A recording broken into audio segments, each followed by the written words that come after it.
Bienvenidos a todos y todas a una nueva clase de la Diplomatura en Formación Política para la Integración Regional. Hoy estamos cerrando el módulo de Defensa y contamos con la presencia de Martín Novela. Martín Novela es el Director Nacional de Política Industrial del Ministerio de Defensa. Es licenciado en Economía, magíster en Economía Política, docente en la Universidad de la Defensa Nacional, en la UNDEF, ex jefe de planeamiento operativo de la Dirección General de Fabricaciones Militares, y hoy nos va a dar una clase sobre industria para la defensa. Así que sin más, los dejo en presencia de Martín Novela. Muchas gracias. Bueno, muchas gracias. A ver, espero que se escuche bien. Bueno, muchas gracias primero que nada a todos por la invitación, fundamentalmente a Marcelo, a Carlos, y bueno, a todos ustedes por asistir. Espero que este tema les resulte de interés. Un poco la idea que tengo pensada para esta presentación es va a tener algo de contenido académico. Voy a tomar algunas cuestiones que suelo dar en la Universidad de la Defensa y algunas cuestiones también que de hecho hace poco presenté ante los agregados militares en el Ministerio. Bueno, esto simplemente es para aclarar que las opiniones son personales. Bueno, la estructura de la presentación, primero voy a hacer un panorama general de la industria de la defensa a nivel global. Es una industria que no es muy conocida, muy transparente, no se caracteriza por eso. Así que creo que tiene un valor interesante, primero tener la perspectiva global de cómo se estructura el sector y después, en una segunda instancia, voy a entrarme en Argentina, voy a hablar un poquito de la historia del sector en Argentina, de nuestro presente, de lo que se está haciendo y de algunos desafíos hacia adelante. Bueno, como panorama general, voy a hacer una pequeña y breve introducción. Un poco el sector a veces se suele diferenciar en tres niveles, el estilo como a veces ocurre con el sector automotriz o aeronáutico, donde las grandes empresas se suelen especializar en la fabricación de las como grandes plataformas, sistemas de arma, ¿no? Y la integración de todos los subsistemas tecnológicos que van en ellas. Esto pensando en los sistemas más complejos, ¿no? Que son de alguna manera lo más distintivo, lo más visible del sector. Entonces, por ejemplo, para visualizar esto, ¿no? Bueno, las plataformas naval, aeronáutica, terrestre, etc., ¿no? Los barcos, los aviones, los tanques, y después los segmentos aguas arriba, pero que digamos están más abajo en la pirámide, están todos los proveedores de los subsistemas, ¿no? De sistemas de comunicaciones, de armamento, de guerra electrónica, etcétera, etcétera, de municiones. Entonces, por ejemplo, aquí uno ve en lo que sería un caza de combate, en general la empresa contratista principal suele ser la encargada de la fabricación de la estructura y después integra subsistemas que a su vez cada uno puede o no ser, dependiendo del tipo de integración vertical que tenga la empresa, de fabricantes distintos. Entonces, esto lo que de alguna manera busca visualizar es que cada subsistema, por ejemplo, no sé, la electrónica de la cabina, el casco, los sistemas de comunicación, de navegación, guía de control, asiento eyector, etcétera, etcétera, pueden ser de alguna manera mercados distintos, ¿no? Con industrias más o menos especializadas en cada uno de estos segmentos. Entonces, un poco entendiendo más o menos esa configuración del sector, donde hay un poco piramidal, podemos adentrarnos en describir algunas de las características estructurales que lo hacen distintivo. En general, estos son algunos rasgos que no en sí mismos son distintivos de la industria de la defensa, pero al combinarlos hacen que el sector sea un sector bastante particular y no muy similar a otros, ¿no? Lo primero que se suele marcar es la cuestión de la incertidumbre en la cual se mueven las empresas de defensa, y una incertidumbre de dos tipos, ¿no? Una incertidumbre primero interna, más del lado de la oferta, que tiene que ver con primero la propia incertidumbre tecnológica. Cuando se encaran proyectos tecnológicos en este sector hay un elevado riesgo de cómo van a resultar. Por ende hay una gran dificultad para proyectar costos, para proyectar tiempos, etc. Y después una incertidumbre más del entorno, de la demanda, que tiene que ver con que el cliente fundamentalmente son las Fuerzas Armadas, los estados nacionales, y por ende siempre está sujeto a la variabilidad presupuestaria. En casi todos los países del mundo los presupuestos son anuales. Eso hace que cada año siempre haya redefiniciones y en general el sector se mueve en ese sentido con cierta incertidumbre de qué va a pasar año a año. Por supuesto vinculado a eso a definiciones políticas, etc., ¿no? Entonces el sector está muy sujeto a ese tipo de variaciones. Después lo otro relevante tiene que ver con el rol de las economías de escala. Las economías de escala, así intuitivamente dicho, tiene que ver con la relación que hay entre el volumen de producción y los costos, ¿no? En general, cuando se amplía la cantidad de unidades producidas suelen reducirse los costos, entonces hay una eficiencia en ampliar la escala.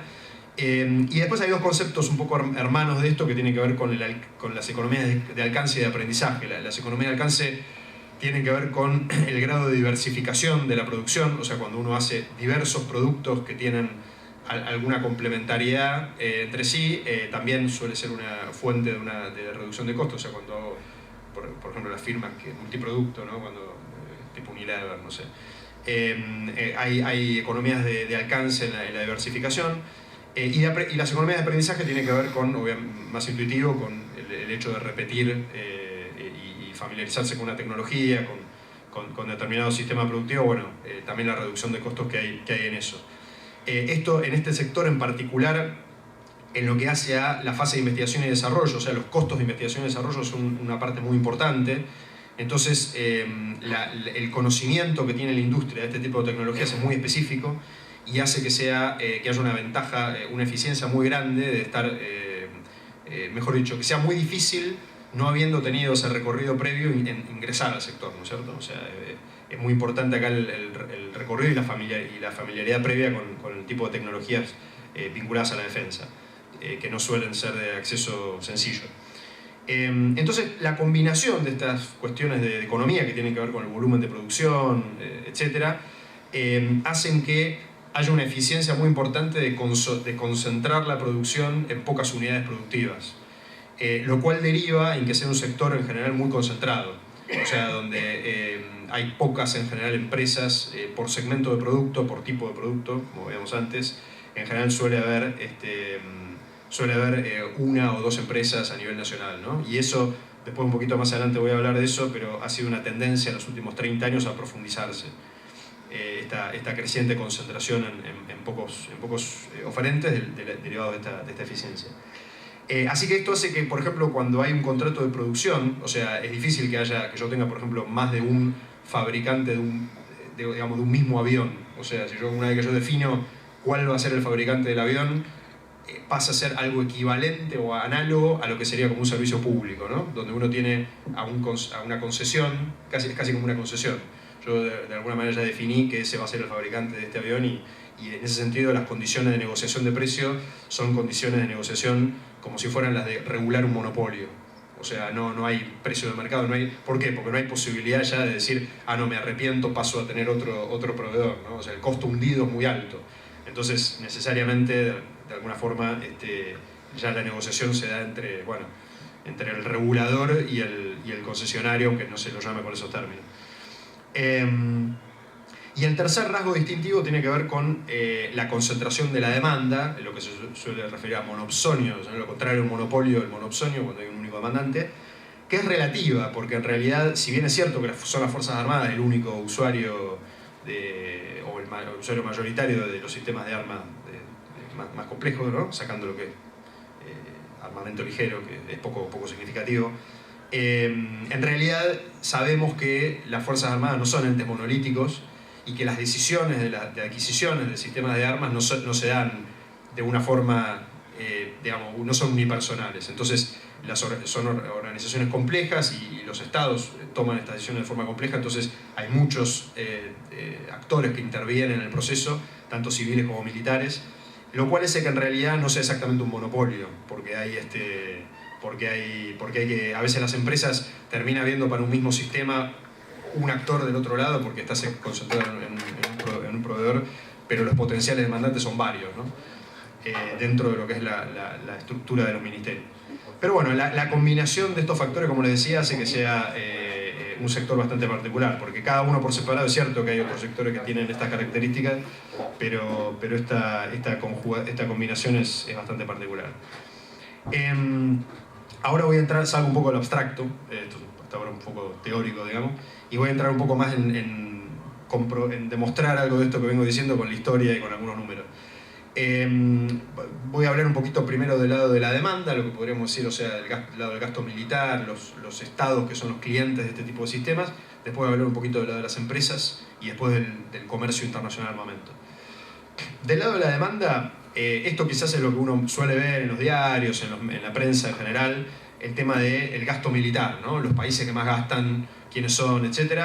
Y siempre uno ve, bueno, no se ve mucho la torta esta, pero básicamente la parte grande esta de la torta es Estados Unidos, o sea, sabemos Estados Unidos es el que más gasta. Y después en un cómodo segundo lugar está China, acá abajo, espero que estoy señalando con el mouse. Y después vienen todos los demás. En el gráfico del lado derecho es una serie de tiempo de 1949 hasta 2022, también el gasto militar en dólares constantes. Estados Unidos es la línea azul, ¿no? Con sus variaciones. Acá lo que está marcado entre estas líneas en rojo es la reducción del gasto militar que se da al salir de la Guerra Fría. Hay una fuerte contracción del gasto militar que después, a partir de los 2000, con la guerra de Irak, Afganistán, etc., vuelve a dispararse. Después la línea roja que vemos aquí es el aumento del gasto militar de China, que crece, ¿no?, de forma significativa. Acá hay un tema con la escala, no lo tomen como que están a la par, simplemente es una cuestión de escala, lo importante es ver la evolución de esto, ¿no? Y después vemos todos los otros países que más gastan, los principales 7 que más gastan, y vemos también una recuperación y un crecimiento importante a partir de los años 2000. En particular algunos casos distintivos como Arabia Saudita y Rusia que vienen recuperando, que venían creciendo bastante. Ahora, ¿qué es lo que me interesa de esto y qué es lo que voy a destacar a continuación? Bueno, un poco voy a relativizar esta imagen convencional que uno tiene de la importancia relativa de Estados Unidos. Primero, bueno, una cuestión más de análisis. O sea, esto es la misma serie, solamente que viendo el gasto militar como porcentaje del producto. Y lo que uno ve es que en realidad, con respecto a la Guerra Fría, hubo una caída importante, que en realidad, digamos, si bien hay una recuperación en los 2000, no es tan significativa. En Estados Unidos sí se recupera, las otras potencias no tanto. Y en particular me interesa el caso de China, que en realidad está bastante estable en los últimos 20 años. Entonces, ¿qué pasa? Lo que ocurre es que China crece, y al crecer, el crecimiento mismo hace que una parte de su producto vaya al gasto militar, entonces eso hace que el gasto militar crezca. Entonces es un poco el crecimiento económico, naturalmente hace que el gasto militar crezca. Cuando las potencias crecen, digamos, gastan más porque gastan más en todo, y entre ellos proporcionalmente. Entonces eso es un factor que me parece interesante para dimensionar un poco esto, ¿no? Independientemente de que hay algunos... Bueno, Rusia sí, por ejemplo, hubo una decisión claramente con el gobierno de Putin de destinar más presupuesto a defensa.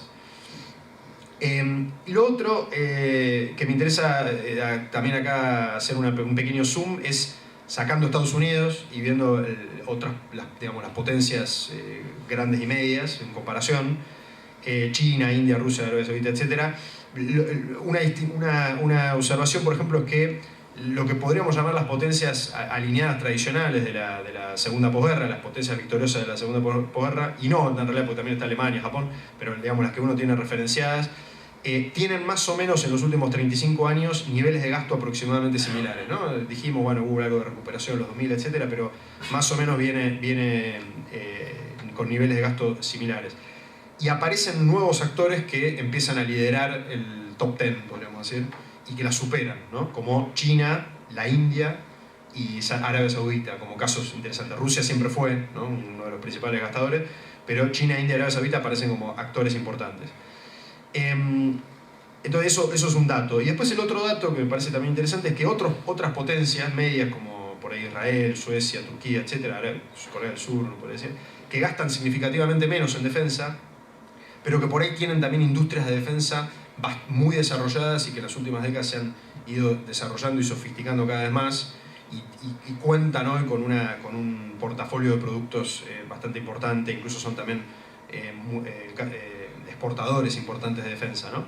Entonces, acá el único señalamiento es que si bien todos estos países tienen industrias de defensa relativamente importantes, no hay una relación, yo diría, directa, lineal entre, digamos, presupuesto de defensa y grado de sofisticación y desarrollo de la industria militar. O sea, ¿qué quiero decir con esto? Hay decisión política y política de Estado en esto. Quiero decir, en la decisión de decir, quiero tener una industria de defensa, no todas las potencias la hacen por igual y le destinan el mismo nivel de recursos y de organización, ¿no? No es solamente una cuestión de plata, hay una cuestión también de capacidades nacionales. Ah, bueno, sí, por ahí con el mouse. Bueno. Ahí está, perfecto, gracias.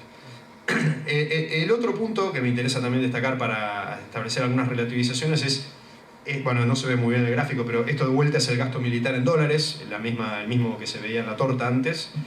Y acá tenemos, esto es Estados Unidos, China, India, Arabia Saudita, Rusia, Francia, Reino Unido, Japón, ¿no? De vuelta vemos Estados Unidos que supera a todos los que vienen después.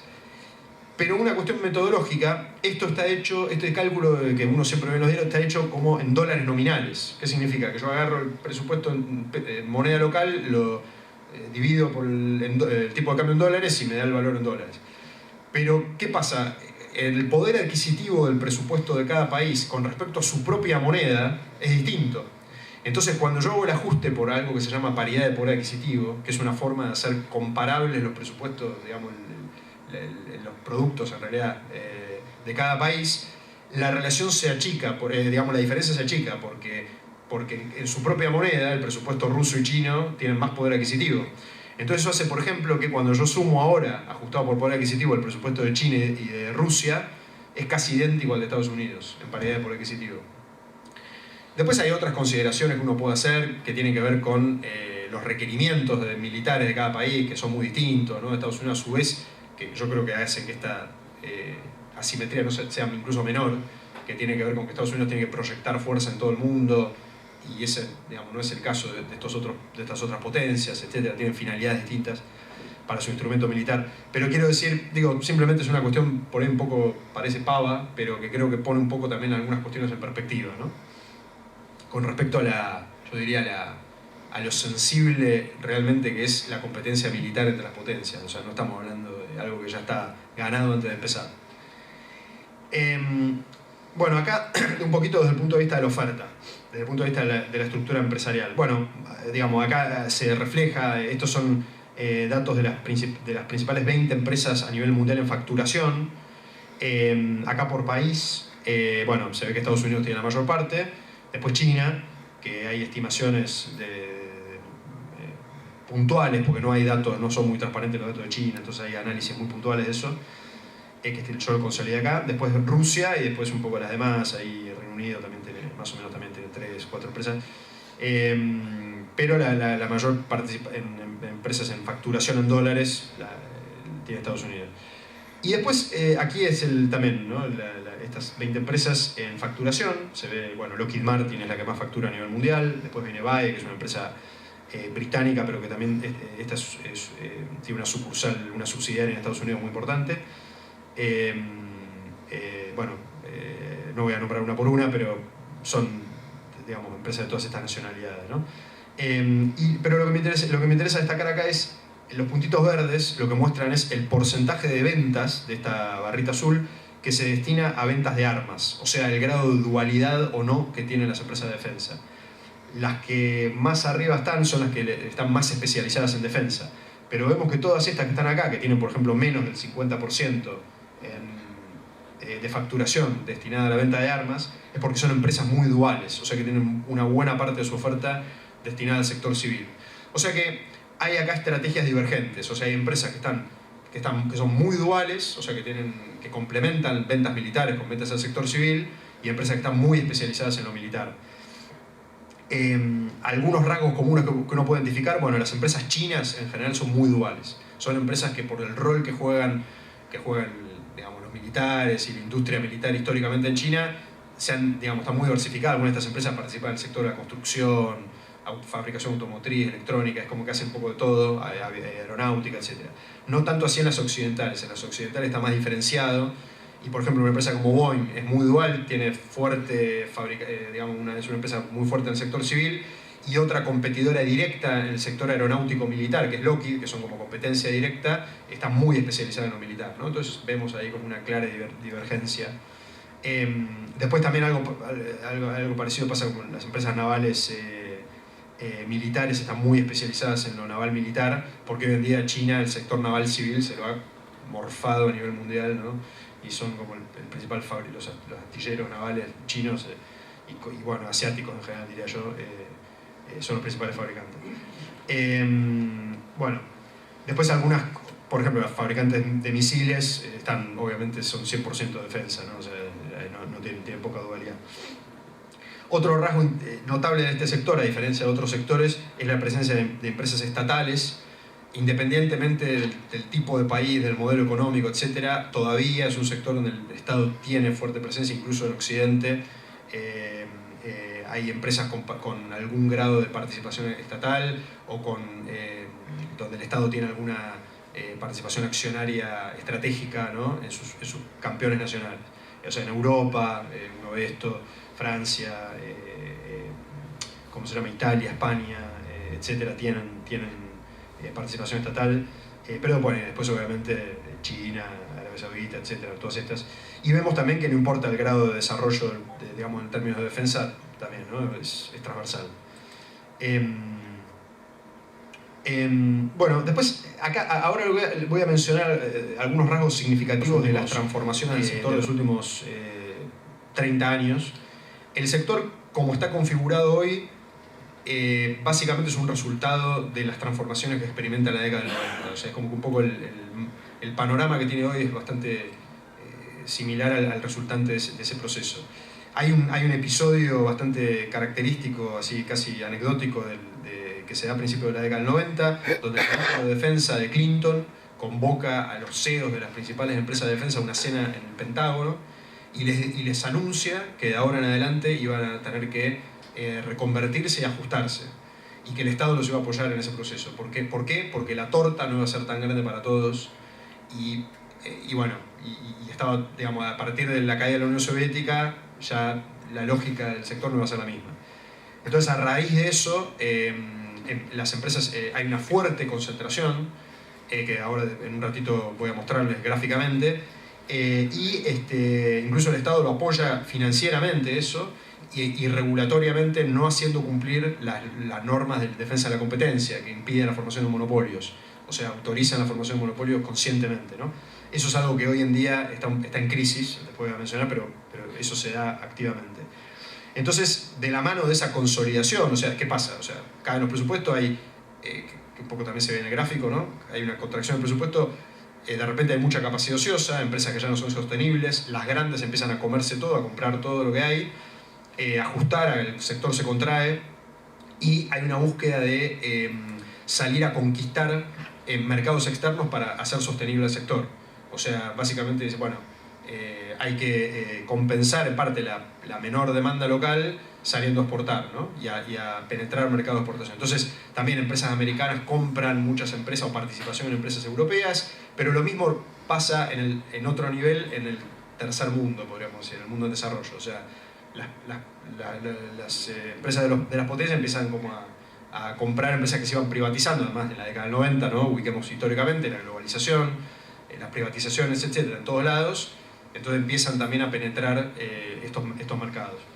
También ahí la estrategia de la globalización tiene que ver con esto, con penetrar mercados nacionales, y también hay una globalización de las cadenas de producción, de las cadenas de suministro, donde buscando menores costos en sus propios proveedores, vuelvo al gráfico del inicio, a la pirámide, en los proveedores de subsistema, de componentes, se reorientan a por ahí un menor nivel de autarquía nacional, o sea, los estados convalidan un proceso de apertura en su propia industria de defensa, un menor nacionalismo, podríamos decir, y globalización en su cadena de suministro, y que estas empresas salgan a proveerse de proveedores externos. De hecho, hoy en día Estados Unidos en algunos casos hasta están descubriendo que hay componentes que vienen de China, ¿no? Entonces están teniendo problemas con eso, ¿no? Bueno, después algo mencioné, el tema de la estrategia de la dualidad como una forma de sustentabilidad.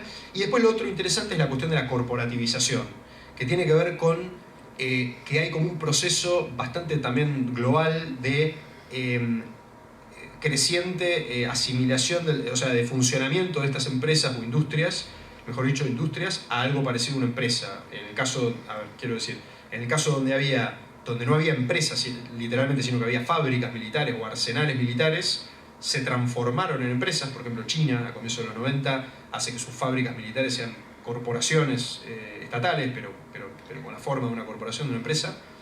Y en el caso donde había empresas estatales que tuvieran por ahí más, por ejemplo, sociedades del Estado que pasaron a ser sociedades anónimas con participación estatal, o donde había sociedades anónimas con participación estatal que tuvieran una creciente participación del sector privado. O sea, en todos los casos como una especie de tendencia a la corporativización, al funcionamiento como corporación. Y no tanto como... ¿Por qué? Porque también tiene que ver con que dejaba de estar este rol de empresas nacionales autárquicas que le proveían a un Estado cliente, que era su, digamos, como cliente cautivo, y empieza a funcionar una lógica de, che, las empresas tienen que sostenerse de alguna manera porque el presupuesto ya no va a alcanzar exclusivamente para sostenerla. Entonces, bueno, que funcionen como empresa, que salgan a vender, que busquen otras alternativas de venta, otros clientes, etcétera, que salgan a exportar. Un arsenal militar es complicado que pueda exportar, ¿no? Entonces empiezan a surgir estas estrategias de reconversión. Bueno, en Argentina, fabricación militar, después voy a hablar de eso, bueno, se cerraron en realidad buena parte de la fábrica militar, pero en algunos casos hubo conversión a la forma de sociedad anónima, etc. Bueno, esto gráficamente lo que les mencionaba, acá no se ve, pero todo este listadito son empresas a comienzo, esto de 1993 y termina en 2001, y vemos como todas estas empresas terminan consolidadas en las 6 grandes monstruos, digamos, de la defensa de Estados Unidos: Boeing, Lockheed, BAE, Raytheon, General Dynamics y Northrop Grumman, que concentran algo así como, no sé, el 80% de los contratos militares en facturación en monto de facturación del Pentágono.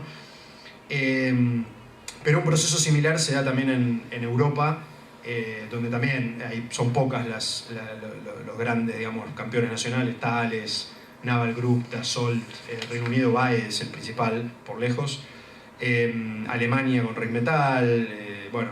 Y después aparecen, en el caso europeo, con la profundización de la consolidación, digamos, de la Unión Europea, la formación de estos holdings transeuropeos, ¿no? Airbus, por Francia, Alemania, España y algún porcentaje menor privado, MBDA, que es una empresa de fabricación de misiles, también, donde Airbus está dentro, o sea, está medio cruzado, Leonardo, que es italiana y BAE británica, KNDS, que es también una joint venture entre KMW, que es una empresa alemana, y Nexter, que es una empresa con participación estatal francesa, que ahora se terminaron de disolver en KNDS, o sea, este año, y Nammo, que es una empresa de fabricación de municiones y insumos para municiones, y entre otras cosas, también Noruega, entre Noruega y Finlandia. Estos holdings cada vez no se están consolidando más. Pero también algo similar en China y Rusia. China, por ejemplo, también tiene estos 10 grandes holdings de defensa, con algún grado de especialización, ¿no? En el aeronáutico, algunos en el aeronáutico, otros en sistemas terrestres, otros en sistemas navales, otros en comunicaciones. O sea, hay una lógica de la especialización. China en los 90, en los 2000 hace un experimento de intento de generar como una especie de competencia, digamos, ley artificial, dividiendo estos holdings para que compitan entre sí, y en menos de 10 años se arrepienten y vueltan marcha para atrás y los vuelven a consolidar como estaban antes, convalidando esta estrategia de la concentración industrial que les mencionaba hace un rato. Y en el caso de Rusia, también a lo largo del gobierno de Putin hubo restatizaciones de empresas que se habían privatizado en los 90, y concentración mayoritariamente en torno a un gran holding que es Rostec, que concentra todas las grandes empresas conocidas, digamos, las que fabrican los MiG, los Sukhoi, todas esas. Alma-Antey, que es la que hace los sistemas de defensa antiaérea rusos, que son muy sofisticados. Bueno, todo esto está concentrado, y los fabricantes de tanques, todo está en Rostec. Después otra transformación importante es, a partir de toda esta reconversión y reestructuración, es el achicamiento de la cantidad de empleo que genera el sector. Esto también tiene que ver con el cambio propio de las Fuerzas Armadas a nivel mundial, ¿no? O sea, las Fuerzas Armadas no tienen el tamaño por ahí que tenían en otra época, en parte por cuestiones tecnológicas, en parte por las características por cambios históricos. La cuestión es que ya los volúmenes de producción no son los de la Guerra Fría, los sistemas de armas son más sofisticados, se apunta a menor cantidad de producción, pero de mayor nivel de sofisticación. Y bueno, eso y otras cuestiones hacen que el sector no genere el mismo nivel de empleo que a comienzos de la década del 90, y se ve un achicamiento fuerte, de acuerdo a diversas estimaciones, ¿no? Bueno, algunas características del sector más recientes que están definiendo un poco las discusiones que tienen hoy en día el sector.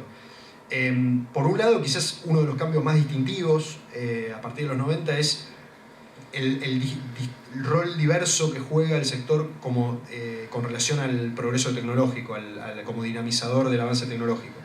La idea también muy distintiva de la Segunda Guerra Mundial y la Segunda Posguerra, donde la industria para la defensa generó grandes transformaciones tecnológicas y avances tecnológicos, un poco eso cambió. El gasto en investigación y desarrollo militar no tiene el peso que tiene en la economía total, o sea, el gasto en investigación y desarrollo civil hoy en día es mucho más grande que o sea, pensemos, digamos, todo lo que es el mundo de la economía digital, etc.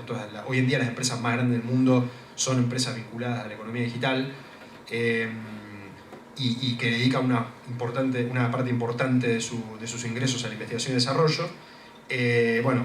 Eso básicamente ha resultado en que hoy en día por ahí los avances más revolucionarios vengan del sector civil. Entonces las discusiones en el mundo militar tienen que ver con cómo aprovechar esos desarrollos civiles y cómo hacer que las tecnologías militares vayan a la par y puedan, no que vayan a la par, sino que puedan aprovechar eso e incorporar eso en avances militares, ¿no? Entonces, por ejemplo, cómo integrar el comando y control multidominio a través de lo que permite Internet, ¿no? Poder integrar Internet en el comando y control de las Fuerzas Armadas, digamos, hacer que todos los sistemas en el campo de batalla estén comunicados entre sí y uno tenga una conciencia situacional continua, pueda ver en una pantalla todo lo que está pasando, un poco como lo que uno ve en las películas, ¿no? Eso que parece medio ciencia ficción, hay como un objetivo bastante determinado de tratar de conseguir eso, pero eso tiene que ver con avances tecnológicos que vienen más del sector civil.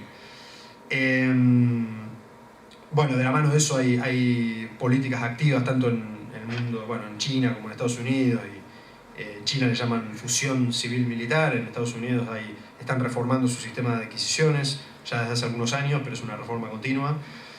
Después, bueno, el rol de China en la industria es bastante también revolucionario, porque China, de alguna manera, el catch-up tecnológico que hizo de los 90 fue muy grande en muchos sistemas, y logró, o está logrando, igualar a la industria occidental. Y por ahí China lo que hace es ha salido al mercado mundial tratando de exportar su producción y tratando de conquistar mercados, y lo hace de una manera muy agresiva, ofreciendo un financiamiento muy conveniente, sin restricciones geopolíticas, ¿no? De a quién le podés vender, a quién no. Y bueno, y además a su vez permitiendo el acceso a sistemas que por ahí Estados Unidos y las potencias occidentales son mucho más restrictivos, ¿no? Entonces, en ese sentido, un poco genera una disrupción. Después, bueno, toda la modernización, algo que mencionaba antes, las empresas de defensa empiezan a atravesar un proceso de digitalización. La cuestión de la problematización de esta globalización excesiva que mencioné sobre las cadenas de suministro, de repente de la mano del retorno, entre comillas, del conflicto entre las grandes potencias, el conflicto geopolítico tradicional, podríamos decir, esta especie de pseudo guerra fría que estamos empezando a vivir, vuelve de la mano de eso la necesidad de tener control sobre las industrias militares nacionales, o que las industrias militares vuelvan a estar digamos, bajo cierto nivel de supervisación y control nacional. Entonces se empieza a problematizar dos cosas, digamos. Por un lado, el hecho de que estén excesivamente globalizadas y ser dependientes de proveedores externos en el caso de algunos sistemas críticos. Eso, por ejemplo, Estados Unidos en 2017 empieza a sacar una serie de informes donde individualizan insumos críticos que de repente se daban cuenta que el proveedor era un proveedor extranjero. Y también la cuestión de la excesiva concentración, ¿no? Que hace que también sean por ahí demasiado vulnerables. O sea, en búsqueda de la eficiencia se concentró mucho el mercado, pero hay como una contradicción entre la eficiencia y el grado de capacidad ociosa necesaria que necesita el sector, o mejor dicho, no el sector, que necesita el instrumento militar para contar con una industria con capacidad de respuesta. Eso se vio, por ejemplo, ahora con lo de Ucrania. De repente, de un día para el otro, es necesario incrementar los volúmenes de producción de misiles, etc., y las cadenas de suministro están configuradas para operar eficientemente en un nivel de tiempos de paz. Entonces, de repente, digamos, y salen los funcionarios de industria del Pentágono, etcétera, a decir lo que importa es la producción, ¿no? Y hay que invertir en crear capacidad instalada, que haya un nivel de capacidad instalada ociosa para poder hacer ese ramp up, ¿no? ese aceleramiento de la producción rápido en una situación como esta, donde hoy en día fundamentalmente lo que hace Occidente es volcar inventario, digamos, armamento que estaba en stock, pero bueno, hay que reemplazar esos inventarios, ¿no? Entonces todo el sistema está ahora tensionado. Bueno, el tema del COVID también un poco ya venía generando estas discusiones desde antes de la guerra, pero con la guerra se aceleró. Y bueno, y después lo otro, con el tema de Ucrania, por ahí los cambios más importantes también tienen que ver, además de esto que mencioné, bueno, está habiendo un incremento de la demanda, el sector está en crecimiento, ¿no? Las acciones, todo crece, fuerte crecimiento de inversión, etc. Y bueno, de la mano del crecimiento de los presupuestos. Europa está, después de muchos años que venían ahí retaseando, está incrementando sus presupuestos en defensa. La cuestión de Rusia, el aislamiento relativo que está experimentando, también hay que ver cómo cambia, porque Rusia es uno de los exportadores más importantes. Algo de esto voy a mencionar después. Te voy a pasar. Bueno, acá voy a hacer una breve mención al tema de la integración industrial, porque bueno, esta es una maestría, es una diplomatura de integración regional, así que creo que hice un punto especial en esto. El tema de la integración industrial es una muy vieja en realidad temática en la discusión en nuestra defensa. De hecho, uno de los libros clásicos del 59 o 60 que se llama La economía de la defensa en la era nuclear, muy apropiado a la época, hablaba de la cuestión de buscar industrias militares en el marco de las alianzas, ¿no? Por ejemplo, en ese momento de la OTAN, y ha habido proyectos e iniciativas, fundamentalmente yo diría el caso más importante es el de Europa por lejos, porque Europa, de la mano también de la conformación de la Unión, creó agencias especializadas de defensa a nivel europeo, con presupuestos propios, hay diversos mecanismos para hacer compras de defensa a nivel transnacional, ¿no? Entonces, bueno, las discusiones, digamos, desde el punto de vista teórico, la cuestión de la fabricación militar conjunta entre diversos países tiene varios argumentos a favor. En general yo acá destaqué algunos argumentos principales. El tema de ganancias de intercambio, esto más en la lógica del comercio internacional, la cuestión de que cada país en teoría podría especializarse en fabricar el sistema en el cual es mejor, entonces uno hace un requerimiento consolidado, ¿no? Y cada uno es más eficiente en lo que produce, entonces todos ganamos, ¿no? Después lo otro es las ganancias de escala, un poco lo que decía antes. Yo compro 20 aviones, el otro compra 50 aviones, consolidamos una única compra, tenemos más volumen, eso hace que, claro, consigo mejores precios, más eficiente, etc. Distribuyo también gastos de investigación y desarrollo, evito duplicar gastos de investigación y desarrollo porque oriento mejor el gasto, etc. Todo esto es un poco la teoría. En la práctica es más complejo porque, bueno, para empezar es muy difícil consolidar requerimientos militares, ¿no? O sea, ponerse de acuerdo, es muy difícil a veces al interior de una fuerza. A veces es difícil también mucho más difícil entre distintas fuerzas, y ni hablar entre distintos países, ¿no? Que se pongan de acuerdo, vamos a necesitar qué tipo de avión necesito, ¿no? Porque mi hipótesis de conflicto es esta, la tuya es distinta, bueno. ese es un tema en sí mismo. Después las cuestiones burocráticas propias de cada Estado, las cuestiones de la toma la complejidad de los procesos de toma de decisión en este tipo de proyectos.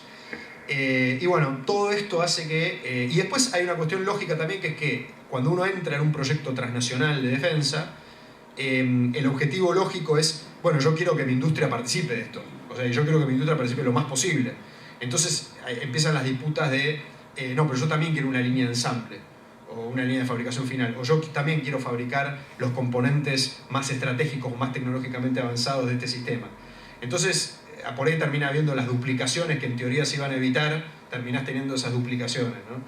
Entonces, en la práctica es complejo, porque son actores nacionales en última instancia que tienen objetivos de soberanía. Así que las discusiones, yo diría que los beneficios en realidad más que económicos son estratégicos de estos proyectos. O sea, Europa de hecho sigue fomentando y cada vez más este tipo de proyectos, pero el tema es, yo diría, saber entender que por ahí más que una racionalización económica hay una racionalización estratégica en lo que implica en términos de ¿por qué? Porque cuando uno logra establecer este tipo de proyectos, lo que hay atrás muchas veces es una relación interestatal duradera, una relación estratégica de largo plazo. Se consolidan vínculos a nivel militar que es difícil, militar y político, que es difícil tener de otra manera, ¿no? Entonces, bueno, creo que eso es lo importante. Y después lo otro importante en esto es que para que este tipo de proyectos funcionen requieren muchísima voluntad política desde arriba, ¿no? Impulsándolo y creando los marcos de alianzas que permiten que esto después ocurra. Bueno, algo breve sobre el comercio. Por favor, denme tiempo, porque yo si no, trato de ir rápido, pero bueno, le meto igual. Una cuestión más o menos breve sobre el tema del comercio. Esto es cuando ustedes vean algo de comercio de defensa, no hay números, o sea, no hay datos públicos de comercio de defensa, está algo muy opaco. Lo que hay es una estimación que hace un instituto sueco que se llama SIPRI, que tiene un indicador propio que crearon ad hoc, donde toman información pública y le asignan un valor y sacan una estimación de volumen, pero es algo todo muy artesanal. Pero básicamente lo que uno ve acá es que el pico grande en el cenit de la Guerra Fría, y después una caída y una recuperación similar a lo que veíamos en el presupuesto, pero no tan alto como era en la Guerra Fría, ¿no? Y después vemos en la composición del tipo de sistemas que el peso relativo que tienen. La mayor parte, el 70%, son todas las grandes plataformas que mencioné en la primera filmina, ¿no? Los aviones, los barcos, los tanques, los vehículos, y los misiles en un cuarto lugar. Y después viene todo lo demás, ¿no? Las municiones, el sistema de artillería, drones, satélites, etc. Es todo lo demás. O sea, vemos acá la cuestión, esto es un reflejo de lo que implica en términos de precio, ¿no? El volumen, lo que representa. Y lo interesante es que todo lo que uno asocia más, por ejemplo, a las películas, no sé si alguna vez vieron esas películas como El Señor de la Guerra o una con Nicolas Cage. Bueno, claro, eso es lo más marginal, eso no existe, ¿no? O sea, los traficantes de armamento ligero, munición, esas cosas, en general es bastante marginal en términos de volumen. Por más que esos intermediarios, a veces hay intermediarios, pero quiero decir, ese tipo de armamento no es lo más significativo. En general es un negocio que manejan burócratas estatales o corporativos, digamos. Después, bueno, esto es no sé si se verá muy bien, pero básicamente este cuadro, el cuadro de la izquierda son los principales importadores y el cuadro de la derecha son los principales exportadores. Y lo único relevante de esto para señalar es que las importaciones están bastante más atomizadas que las exportaciones, ¿no? Más o menos lógico. Los primeros 5 países importadores explican el 30%, nada más. Estos son el top 20.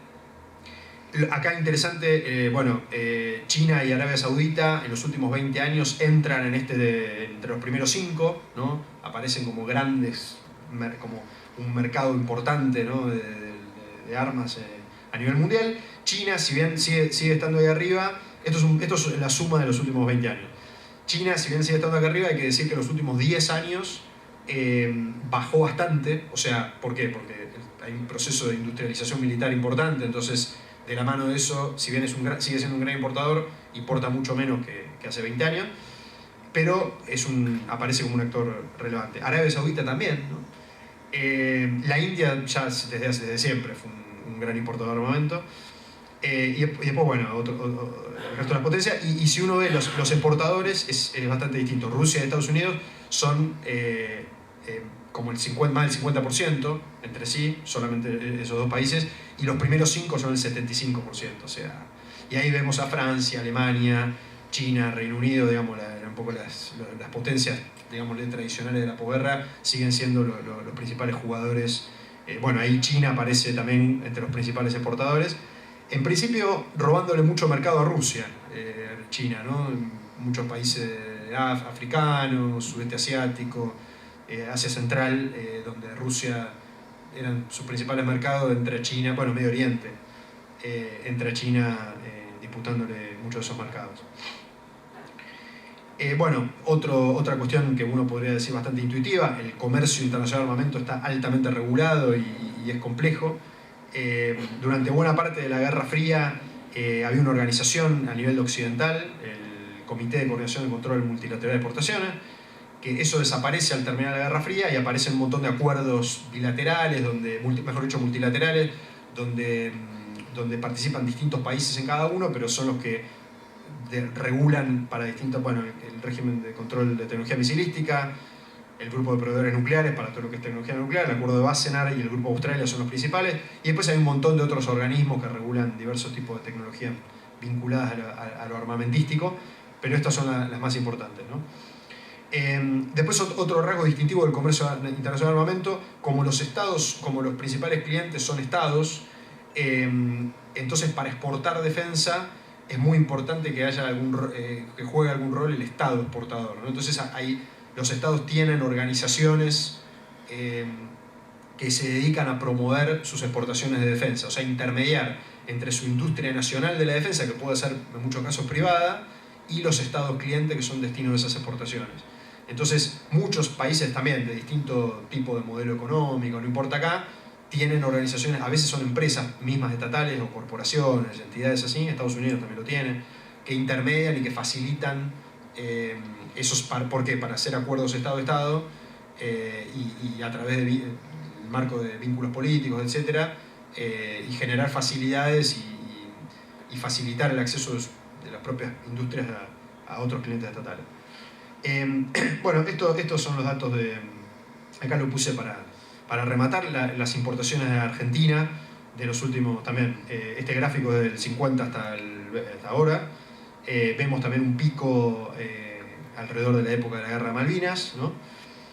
Lo que se ve es que en términos de origen, Estados Unidos, Alemania, Francia y el Reino Unido son el 80% de las importaciones de armamento de Argentina históricamente. Obviamente el Reino Unido desde la Guerra de Malvinas deja de estar, y de hecho, para los que no estén al tanto, el Reino Unido tiene un veto a la compra de armamento de origen británico y de componentes, incluso de componentes británicos en armamento con destino a Argentina. El Reino Unido sigue ejerciendo un veto desde ese momento, que es un problema importante muchas veces para acceder a sistemas de armas importados.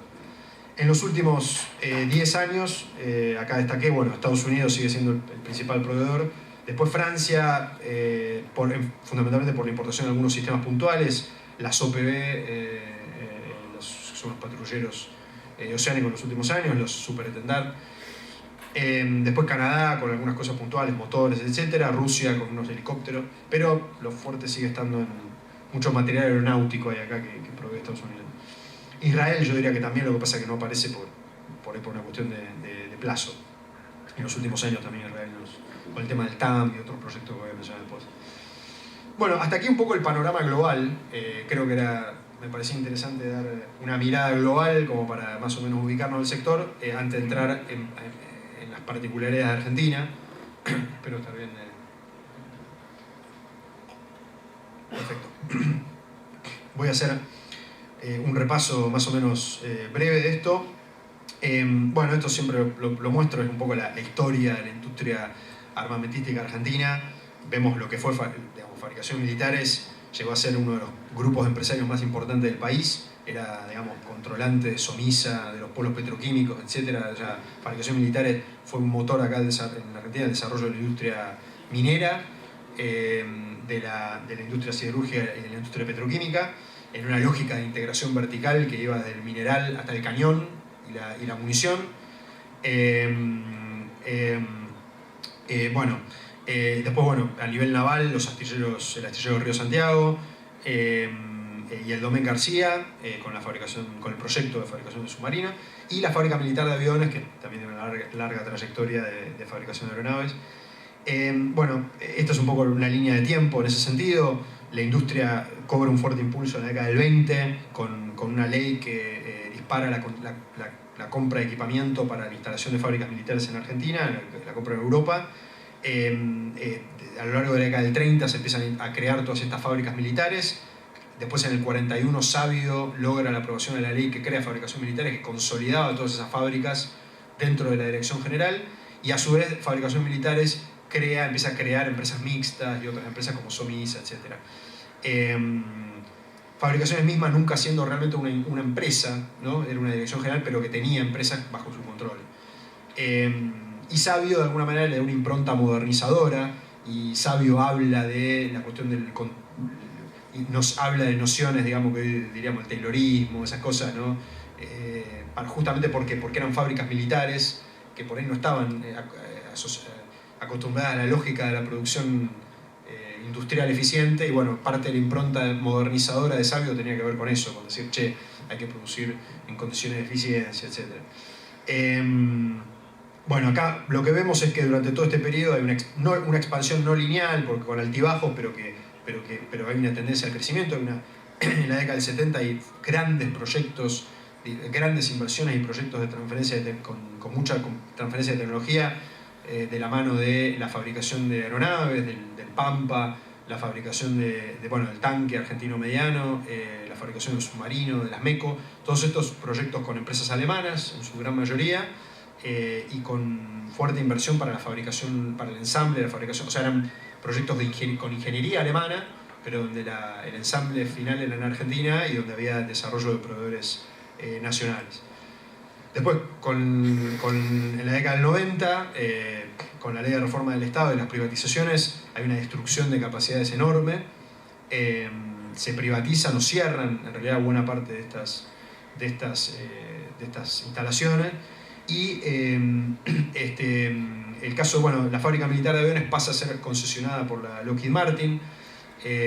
Acá hay un poco el reflejo de lo que mencionaba antes de la globalización de las empresas del primer mundo hacia el tercero. Lo que pasó acá con la Lockheed fue un poco el espejo de eso, ¿no? O sea, la Lockheed entró para entrar acá, de la mano de la modernización de los A4.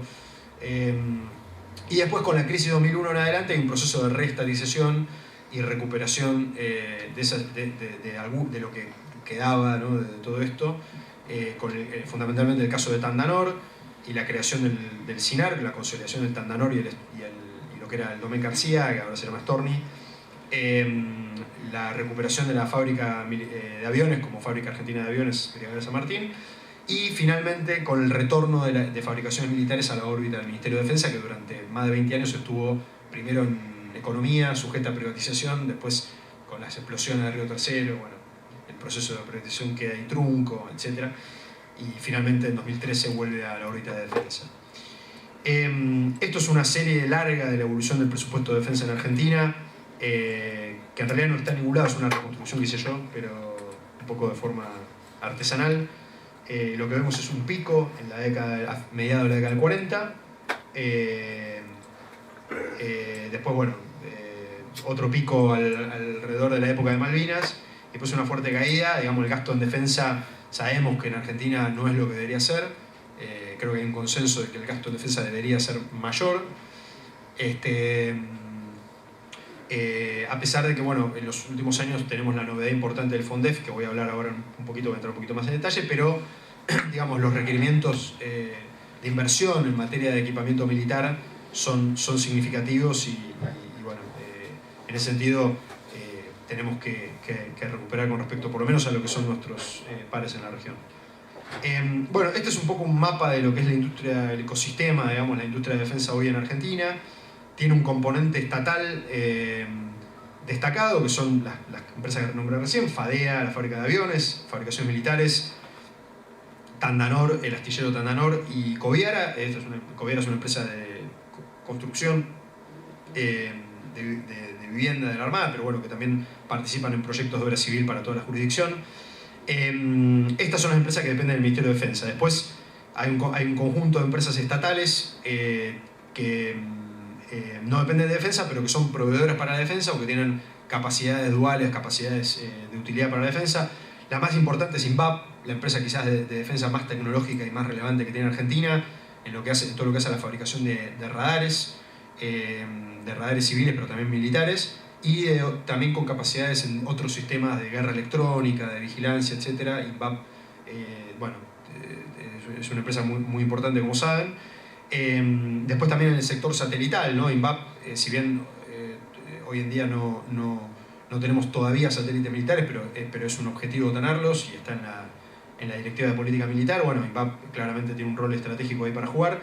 Después BEN, que es también otra empresa satelital del Estado Nacional. ARSAT, que es la empresa de comunicaciones, que también le provee las comunicaciones al instrumento militar.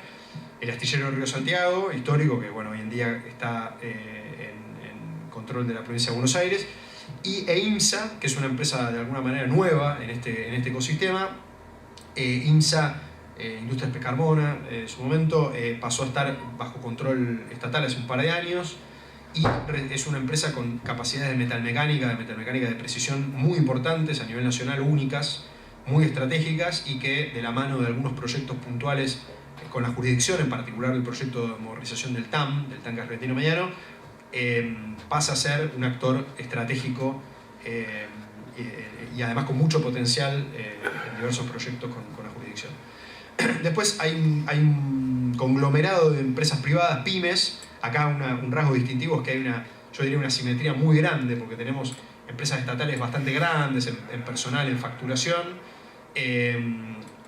con, digamos, por ahí más asociadas a la industria pesada, ¿no? Empresas pesadas, y después montones de pymes muy chiquitas, ¿no? Muy chiquitas, la mayoría de menos de 100 empleados, pero en algunos casos, en muchos de estos casos, empresas muy tecnológicas, ¿no? O sea, empresas muy dinámicas, y la mayoría de estas que empiezan a ser proveedoras en proyectos de defensa muy recientemente, en los últimos 15 años o 20 años.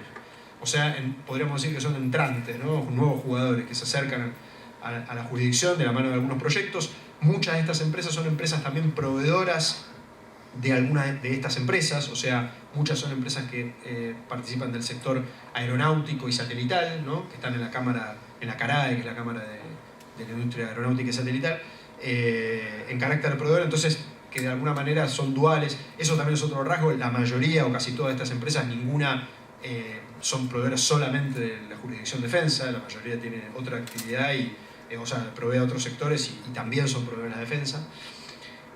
Bueno, después también hay algunos casos puntuales, como son las empresas del sector de indumentaria, de la mano de los proyectos de uniformes, algunos astilleros privados que también proveen capacidad de mantenimiento a la Armada, a la Fuerza. Bueno, hay un poco de todo. Y después tenemos el componente científico-tecnológico, que está compuesto por las propias organizaciones de investigación y desarrollo de las Fuerzas Armadas, de la Universidad de la Defensa, y después del Ministerio de Defensa, que tiene 4 institutos científico-tecnológicos relevantes, que son el CITEDEF, el CITEFA, que es propiamente el Instituto de Investigaciones Científicas de la jurisdicción, y después está el Servicio Meteorológico, el Servicio Hidrográfico y el Instituto Geográfico, que son más conocidos por ser sector, bueno, también digamos, tradicional en la defensa. Todo lo que es las ciencias de observación de la Tierra emergen en la Argentina y en el mundo de la mano de la defensa, del instrumento militar. Bueno, este es un poco, hasta aquí un poco el mapa en general, un poco el pantallazo general. Ahora voy a hablar un poquito de algunas acciones concretas que se están llevando adelante en materia de política industrial y de las acciones para fomentar el desarrollo del sector. Yo un poco acá lo resumo siempre en estos 3 grandes ejes. Un eje que tiene que ver, el primero, con el empleo del poder de compra del Estado para traccionar el desarrollo industrial y el desarrollo tecnológico en el país. o sea, volcar presupuesto, digamos, demanda estatal para el desarrollo de tecnología. Ahí la principal acción en los últimos años tiene que ver con la sanción de la ley del fondo, de que crea el Fondo Nacional de Defensa, que asigna un porcentaje de presupuesto de los ingresos corrientes del presupuesto el equipamiento militar. A partir de 2023 es el 0,8 de los ingresos corrientes. Y a su vez la ley del FONDEF establece una prioridad en asignación del gasto. Lo voy a poner acá. Esta es la proyección del FONDEF. Una prioridad en la asignación del gasto para el desarrollo de proveedores locales y la sustitución de importaciones, ¿no? Y la transferencia de tecnología. Entonces, vemos más o menos que, de acuerdo a diversas proyecciones, obviamente, esto, ¿no?, de presupuesto, de crecimiento, etc., el FONDEF debería encontrarse en torno a los 600 y pico de millones de dólares, si todo eso, si el tipo de cambio, ¿no?, se mantiene más o menos constante. De lo cual hoy en día, tomando los datos actuales, un 40% se está destinando directamente a proveedores nacionales, con lo cual es más o menos una demanda potencial de unos 270 millones, anda por ahí, que se vuelca hoy al mercado interno, pero bueno, el objetivo por supuesto es que sea lo mayor posible, ¿no? Después, en un segundo orden de acciones, tenemos la cuestión de lo que no se puede comprar adentro, ¿no?, a través del FONDEF, y se compra afuera, tratar de que esas compras afuera generan derrames en la industria local y que parte de esa demanda que se va al exterior, podríamos decir que vuelva en la forma de creación de capacidades locales, de transferencia de tecnología, para lo cual el Ministerio de Defensa recientemente aprobó por primera vez la creación de pautas de lo que se llama acuerdos de cooperación productiva para la defensa, o en la jerga se llaman offsets, ¿no? Se suele hablar de los offsets, que significa compensación. Y básicamente esto es algo que era una deuda pendiente, yo diría, porque en todo el mundo los offsets son algo muy común, casi todos los países, y en particular los países como el nuestro, implementan offsets, que básicamente lo que dicen es: vos vas a comprar armamentos al exterior, tenés que exigir una contraprestación en la forma de alguna transferencia tecnológica, ¿no? O bien de acceso a mercados externos, o bien en la forma de subcontratación de proveedores locales, etc. Con esta resolución, que se aprobó en diciembre del año pasado, se reglamentó esta exigencia en lo que es fundamentalmente las compras Estado-Estado. Para las compras a privados, en realidad ya hay una ley nacional, que es la ley de compra argentino, de compra nacional, pero muchas veces las compras, como las compras militares, son a través de mecanismos Estado-Estado, esto escapaba, ¿no?, a la ley. Entonces, esta reglamentación busca asegurar eso. Y a su vez, en este año se firmó el primer offset que tenemos, digamos, noción. Antes, por ahí, las transferencias de tecnología se implementaban en otra época, ¿no? En los 70, los 80 se implementaban, pero no se lo llamaba offset y se hacían de forma espontánea. Hoy en día está este mecanismo normativo, y tenemos el primer caso, que es el de la mano de la compra del sistema antiaéreo de corto alcance RS-70 a la empresa Saab, sueca. Se firmó un contrato que establece la exigencia de que Saab le provea a INVAP apoyo para desarrollar la interfaz con los radares que fabrica INVAP a nivel nacional, ¿no?, que está desarrollando INVAP para el control de este tipo de sistemas. Entonces, ahí va a haber una colaboración en estas empresas. Entonces vemos cómo los offsets son un mecanismo que permite complementar, ¿no?, vincular a nuestra industria con empresas de defensa de primer nivel a nivel mundial, como puede ser el caso de Saab. Y es algo que de alguna manera no tiene costo, porque es parte del propio contrato, ¿no? Después también, a su vez, este contrato implica la modernización de los sistemas existentes que ya tenía la Armada, de estos RS-70 viejos de los 80, se modernizan al nivel actual. Y después la incorporación de capacidades de mantenimiento de nivel más alto, que le dan autonomía a las Fuerzas Armadas para darle mantenimiento a estos sistemas y no tener que enviarlos a Suecia cada vez que hay que arreglar algo. Después, en tercer lugar, por ahí lo menciono brevemente, pero también se aprobó la resolución que crea el programa de desarrollo de proveedores en diciembre del año pasado, que un poco lo que busca es, ya yo mencioné el mecanismo presupuestario, mecanismo de transferencia de tecnología, y la resolución de desarrollo de proveedores lo que genera son mecanismos de apoyo al sector privado para ingresar y para ser proveedores de la defensa, pero que es a través de otros medios, como puede ser la generación de actividades promocionales, la generación de rondas de mesas de trabajo entre las Fuerzas Armadas y el sector privado para desarrollar proyectos digamos, que satisfacen requerimientos de las fuerzas. La facilitación del acceso a fuentes de financiamiento de otros organismos del Estado, como puede ser el Ministerio de Producción, de Ciencia y Tecnología, poner recursos que tiene el propio Estado para el desarrollo industrial, acercarlos a la defensa. De hecho, de la mano de esto, el Ministerio de Industria abrió una línea de su programa de desarrollo de proveedores específicamente para defensa, ¿no? Considerando defensa como un sector estratégico. Muchas veces es un sector que ha sido un poco desatendido, ¿no? Entonces, en ese sentido, estas son gestiones que buscan que otras jurisdicciones, de hecho también el Ministerio de Industria, bueno, hoy en día la Secretaría de Industria, aprobó recientemente el Plan Argentina Productiva 2030. Una de las 11 misiones productivas que tienen es la misión defensa, ¿no? Ahí también hubo una colaboración con el Ministerio para que vuelva a ser un eje, digamos, de la producción. Y bueno, después aquí voy a pasarlo rápido, voy a hacer un pantallazo de algunos de los proyectos que se estuvieron desarrollando en los últimos 3 años. Con INVAP, un poco como les decía, por ahí nuestra empresa líder, digamos, tecnológica vinculada a la defensa, INVAP se recuperaron después de los 4 años anteriores que estuvieron frenados los contratos de fabricación de radares para el control del espacio aéreo, los radares primarios, que es un proyecto histórico que en su momento digamos, se inició con un decreto de Néstor Kirchner y que digamos, todo lo que era la radarización a nivel nacional, que tiene también un componente civil, digamos, todo lo que es el control de tráfico aéreo, y después está también, bueno, todo lo que son los radares meteorológicos, pero de la mano de eso se desarrollaron estos radares militares de vigilancia del espacio aéreo. Eso se recuperó con un contrato muy grande de como 100 millones de dólares para la expansión en la segunda serie y la continuación del programa de radarización. Y después se amplió en la suscripción de diversos contratos para el desarrollo de otros tipos de radares militares, radares que tienen que ver con el guiado de armamento para la defensa antiaérea, radares tácticos, terrestres, radares navales, etc. Bueno, todo eso se apareció, digamos, en los últimos años. Y después, bueno, el proyecto del sistema no tripulado RUAS, que es un proyecto también en sociedad entre INVAP y una empresa privada, Sicaré, donde también INVAP está probando cargas útiles, etc.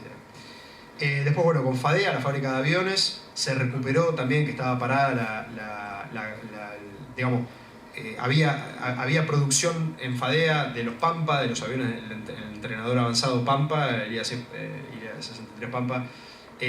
Se inició el desarrollo, digamos, la producción de la última versión de esta aeronave, el Pampa 3, que incorpora diversos avances tecnológicos. Y además, bueno, se le dio continuidad productiva, ¿no? Con contratos plurianuales. No había contrato vigente. Digamos, una fábrica de aviones tiene que tener todo el tiempo producción continua para justamente, volviendo al tema de la escala, ¿no?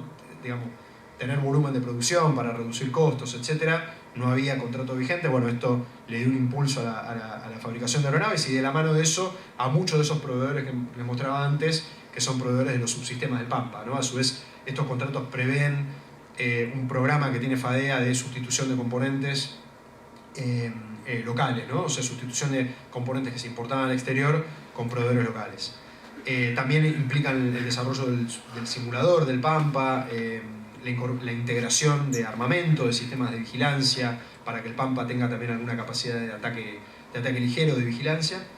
Y después, bueno, hubo también un montón de contratos vinculados a lo que es el mantenimiento aeronáutico y modernización de algunas aeronaves, el tema de la modernización de los Pucará, la recuperación de los P3, de los Mentor, etcétera, diversas aeronaves de la Fuerza Aérea, de la Armada, de los helicópteros AB-200 del Ejército, con la modernización de la aviónica. Básicamente de todo esto se cambia la aviónica, la electrónica original, muchas veces valvular, por sistemas electrónicos modernos. Acá también participan empresas privadas nacionales, como en muchos de estos casos Redimec, que es una empresa de Tandil muy importante, que tiene muchas capacidades en integración de electrónica militar.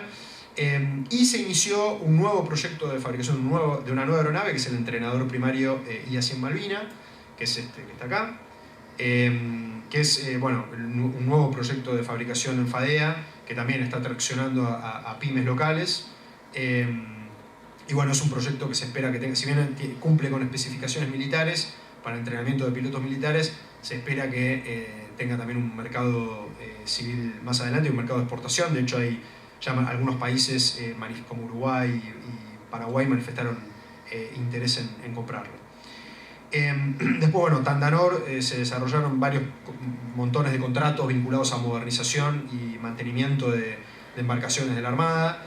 Tandanor tiene una fuerte actividad civil como astillero de reparación de embarcaciones civiles, lo cual le da mucha autonomía y solvencia e independencia del requerimiento del ministerio, pero en esta gestión se fomentó mucho también su rol estratégico como proveedor del ministerio, de la mano de estos contratos, y también de la recuperación de capacidades de ingeniería propias en Tandanor con el proyecto del buque polar, que es por ahí el proyecto más grande, digamos, que hoy en día está en fase de desarrollo de la ingeniería, en asociación con una empresa de ingeniería finlandesa. Bueno, Tandanor está de alguna manera generando esas capacidades de fabricación, buscando aprovechar las impresionantes instalaciones que tiene de la mano de todo lo que era el Stormy, ¿no? Que era la planta en la cual se iban a fabricar los submarinos. En la década del 70 y 80, todas esas instalaciones, bueno, un poco el objetivo de esto también tiene que ver con aprovechar eso. Después, en el caso de fabricaciones militares, también Fabricaciones es una empresa que tiene hoy en día muchas líneas vinculadas al sector civil, tanto de fabricación de explosivos para la minería, fabricación de elementos para la fuerza de seguridad, como municiones de bajos calibres, chalecos antibala. También tiene fabricación de algunos insumos químicos de uso difundido en la industria. O sea, tiene mucha actividad civil que también le da mucha autonomía e independencia en ese sentido. Y bueno, y lo que hubo inversiones fundamentalmente en modernizar algunas de esas plantas químicas y generar nueva capacidad en lo que hace a la producción de explosivos mineros, con la instalación de una nueva planta en Hachal para la minería de San Juan, y la reapertura de Fanazul, de la fábrica de Azul, que fue cerrada también en la gestión anterior, y ahora se recuperó con un contrato de exportación de explosivos para la minería a Perú. Después, bueno, el programa de modernización del TAM es por ahí el proyecto individual más importante que tiene la jurisdicción en monto, ¿no? Porque son 150 millones. Tiene un fuerte componente de derrame nacional, de la mano justamente de la integración de IMSA, algo que ya mencioné. IMSA está el proyecto del TAM tiene toda una parte tecnológica de incorporación de sistemas tecnológicos de última generación de la mano de una empresa israelí que se llama Elbit, que es todo lo que va acá no sé si se ve, en la torre del tanque, y a su vez toda la modernización de la torre para que tenga una operación eléctrica independiente. Pero a su vez tiene toda otra parte que es el mecanizado de la torre y la modernización de la batea. Bueno, todo eso lo está haciendo IMSA. Y bueno, el proyecto ya está avanzado, acaba de finalizar la evaluación técnica operacional exitosamente, donde se realizaron tiros para probar que todos los sistemas funcionan bien. Y bueno, ahora está entrando en fase de producción en serie, ¿no? Y a su vez este proyecto tiene un offset que se está por definir, que va a ser para la fabricación nacional de la unidad de potencia auxiliar que va a tener vinculada a la torre. Y después, bueno, acá hay un abanico de diversos proyectos científico-tecnológicos, esto es una muestra, pero acá hay un poco de todo, ¿no? Digamos, tenemos de todo lo que es modernización de aviónica, que les mencionaba antes, a todo lo que es, por ejemplo, el desarrollo de una empresa cordobesa que desarrolla plataformas giroestabilizadas, estos domos, digamos, que uno a veces ve en los helicópteros, que tienen cámaras de vigilancia, desarrollo de algunos sistemas no tripulados. Bueno, hubo una inversión muy fuerte en lo que es fabricación nacional de uniformes. La Argentina tiene una industria textil importante, digamos, bueno, se movilizó, en particular durante la pandemia. De hecho, el sector venía muy golpeado de antes, y en ese contexto se volcó un contrato muy grande para la fabricación de uniformes. Después, proyectos de fabricación de vehículos terrestres no tripulados también, de simuladores de tiro, simuladores de vehículos, con una empresa de Tandil que vinculada a la Universidad Nacional del Centro.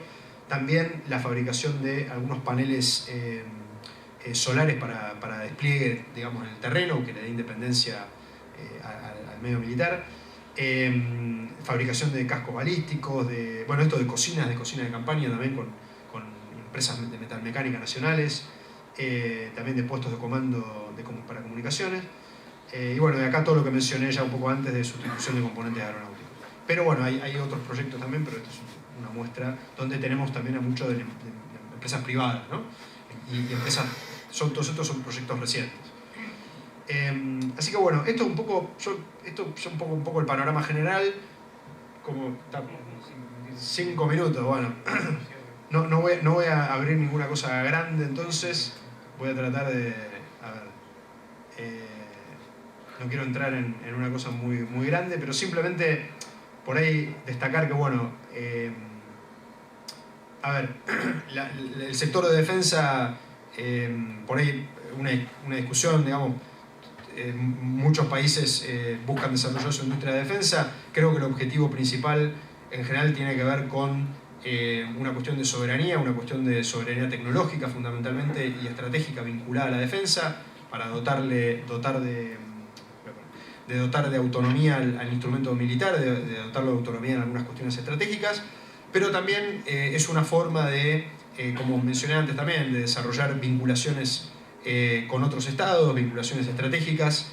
Es una forma de fomentar sectores tecnológicos desde el Estado de manera autónoma, que no estén sujetos a veces las restricciones que impone los acuerdos de comercio internacional, los acuerdos de libre comercio, etc. Muchas veces el sector de defensa es un mecanismo que tienen los estados para generar desarrollos en algunos sectores con autonomía. Entonces, en ese sentido es una oportunidad, representa una oportunidad el sector de defensa.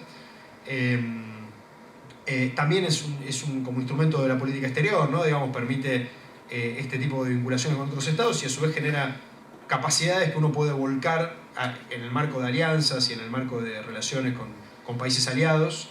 Y bueno, y obviamente es un activo que uno tiene si tiene una industria con capacidad exportable.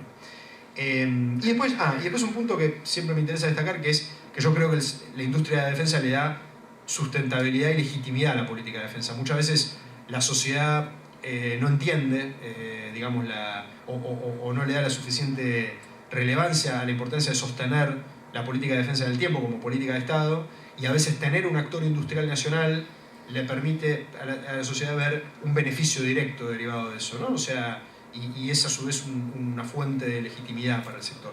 Entonces creo que eso también es algo donde que también muchas veces el propio instrumento militar es importante que lo vea, digamos, que a veces la industria nacional en ese sentido es un aliado y vale la pena desarrollarlo, ¿no? Así que bueno, voy a cerrar acá para no abrir nuevas puntas y cierro un poco con ese mensaje. Bueno, muy bien, muchísimas gracias, Martín. Excelente la exposición, muy completa. Como siempre falta tiempo, es un poco un clásico nuestro. Tengo un par de preguntas que me hicieron llegar los compañeros y compañeras presentes aquí en la sala de APSE, que nos preguntan por la posibilidad de desarrollo misilístico propio. Tenés 30 segundos. Tenemos sí. No, está bien. Sí, a ver, creo que a ver, hay una historia en ese sentido, en este tipo de sistemas, hay capacidades, hay conocimientos en diversos lugares de la jurisdicción, tanto en los organismos científicos tecnológicos de las Fuerzas Armadas como algunos del Ministerio, y hay también algunas capacidades vinculadas a vectores en empresas estatales como ven, que están embarcando, esto que estoy diciendo es muy polémico en realidad porque los proyectos de BEN tienen que ver con el sector satelital, no de defensa, pero quiero decir, hay un know-how de algunas tecnologías duales, ¿no? Eso para un poco ver el mapa. Ese tipo de proyectos son proyectos que tienen múltiples desafíos y son muy costosos, ¿no? ¿Por qué? Fundamentalmente porque requieren mucha prueba y error y hay que gastar mucho en tirar. Entonces, esas curvas de aprendizaje son muy empinadas. Y en este tipo de cuestiones, bueno, justo no lo dije, pero ahí se presenta esta disyuntiva, que tiene que ver con que en general hay este trilema, ¿no? Que tiene que ver con el presupuesto, el grado de soberanía tecnológica y el grado de modernización. Entonces, ¿qué pasa? Básicamente, dado determinado presupuesto, o sea, y dadas requerimientos militares importantes de la mano de tantos años de desinversión, un poco lo que mencioné antes, ¿no? El FONDEF es muy reciente y las necesidades acumuladas son muy grandes. Bueno, eso implica una disyuntiva en términos de utilización de los recursos en el tiempo, ¿no es cierto? O sea, el grado de... hay una relación, digamos, dado determinado presupuesto, cuanto mayor el grado de desarrollo local yo quiera tener, probablemente eso va a implicar un tiempo de desarrollo vinculado a recorrer esta historia, este recorrido tecnológico que hay que hacer para acceder a ese tipo de capacidades, que va a ser más largo si yo voy y lo compro directamente llave en mano. Ahora, este problema se presenta en todo, y acá es donde surge la necesidad de decir, bueno, ¿qué voy a priorizar? ¿No? ¿Qué voy a priorizar? ¿En qué tiempo? ¿No? ¿Qué es digamos, qué tengo que adquirir ya? ¿Qué tengo que...? Bueno. Entonces, me parece que ahí hay la jurisdicción de la mano del FONDEF. Se aprobó recientemente el plan plurianual de adquisición de munición, que destina una parte del FONDEF a la adquisición de municiones. Así que ahí hay un horizonte de demanda estable, que genera una oportunidad de decir, bueno, yo tengo un horizonte de presupuesto que yo sé que se va a destinar a munición, que puedo destinar a desarrollos vinculados a vectores. Ahora, la cuestión me parece que es una cuestión de estrategia, ¿no? De cómo abordar ese tipo de proyectos. Y ahí es donde creo que hay que pensar en la cuestión de la transferencia de tecnología como un mecanismo donde yo puedo, quizás adquiriendo sistemas al exterior, pero con transferencias tecnológicas que me permitan gradualmente ir adquiriendo capacidades en temas de misiles. Esto aplica a muchas otras cosas, pero de manera que yo no tenga que sacrificar, no tenga que posponer mi adquisición de misiles 20 años, ¿no? Hasta que tenga un misil operativo y haga toda la historia de desarrollo, o no sé si 20, pero 10 años, lo que sea, y a su vez no tenga que hacer toda la inversión en investigación y desarrollo que implican ese tipo de proyectos, y pueda quizás hacer algo complementario. También uno puede encarar proyectos de este estilo con cooperación, ¿no? Por ahí con Brasil. Brasil tiene capacidades en este tipo de sistemas. Podemos pensar en asociación con empresas de Brasil, también empresas europeas, o empresas de Medio Oriente, etcétera, que tienen estos sistemas y ofrecen diversos mecanismos de cooperación. Así que yo creo que un poco va por ese lado la cuestión. Pero es una opinión personal, como dije al principio. Muy bien. Y una pregunta parecida nos hacen acerca de los aviones supersónicos. Sí, bueno, es un poco, digamos, en términos de producción nacional de aviones supersónicos. Sí, es producción nacional. Y bueno, creo que es un desafío todavía más grande, ¿no? Digamos, los países que embarcan... Fabricar un avión supersónico en Argentina es algo así, tiene que ser una causa nacional. No es algo que hace una gestión como hace una obra más. Tiene que haber una ley, yo diría una ley, y tiene que ser algo, una causa nacional donde haya una cantidad de recursos. Me parece que, a ver, dado los requerimientos, creo que siempre hay que partir, volviendo a la cuestión de la escala del principio, ¿no? ¿Cuál va a ser mi requerimiento final? ¿Cuántas unidades voy a fabricar? Dada esa cantidad de unidades que voy a requerir para mi instrumento militar, bueno, ¿cuáles van a ser los costos de eso? Tiene que haber una relación con eso. Yo creo que por ahí es más realista pensar también en algo parecido como se planteaba. A ver, por ejemplo, Brasil, por poner un ejemplo que tenemos cerca, Brasil gasta muchísimo más en defensa que nosotros, ¿no? No sé si 5 veces más, pero digamos mucho más. Brasil, desde hace 10 años más o menos, tomó una decisión estratégica y de asociarse con Suecia, con Saab, para adquirir los aviones, los cazas supersónicos, el Gripen, el Saab Gripen, que es un caza de quinta generación muy sofisticado, ¿no? Ahora, ¿cómo lo hizo? Con un plan de ensamble local y de desarrollo de proveedores nacionales en el marco de ese sistema. Están adquiriendo una cantidad importante de aeronaves, deben ser, no sé, creo que como 40 o algo por el estilo, pero tienen una inversión, y estamos hablando de una inversión del orden de creo que cerca de los 2 billones, más de $1 billón, cerca de los $2 billones más o menos. Al principio estaban 130 millones por avión, ahora bajaron los costos. Digo, para tener una idea de los órdenes de magnitud. Y eso es que están comprando, imagínense desarrollar eso, ¿no? O sea, Saab viene fabricando aviones de caza desde hace décadas. Bueno, digo, entonces me parece que por ahí la estrategia tiene que ir más por ese lado. Uno puede pensar quizás acoplarse al tema del Gripen, en algún momento se había pensado. Hay otros proyectos también en curso, hay otros países que están negociaciones en curso que también ofrecen diversos mecanismos de cooperación industrial donde uno puede por ahí integrarse con algún sistema en la plataforma, ¿no?